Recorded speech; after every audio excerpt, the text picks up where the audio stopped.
The government today went ahead renaming the North-South Highway after former Prime Minister Edward Seaga. The decision attracted criticism when it was first announced in March, with the opposition saying it will boycott the ceremony if the highway was not named after Portia Simpson Miller. They carried out that threat and instead protested the naming. Our reporter Kadisha Williams will have that story, but before, Anthony Lugg attended the ceremony and filed this report. The man of the moment is indeed an extraordinary moment in my life. The official declaration. I now therefore declare this highway the Edward Seaga Highway.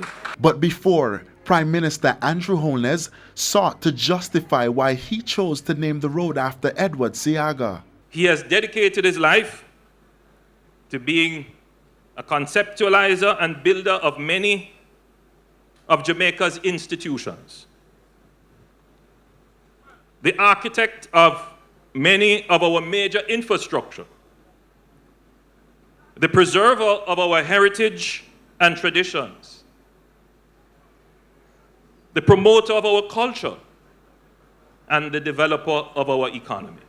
Well-deserved too, said Olivia Babsy Grange. This linkage between Kingston and the North Coast was a vision that Mr. Seaga had for the building out of a connected society where trade, culture, tourism, logistics could meet.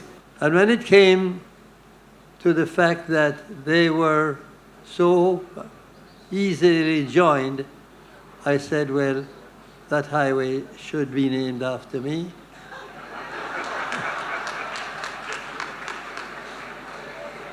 And I wasn't embarrassed in telling the Prime Minister so.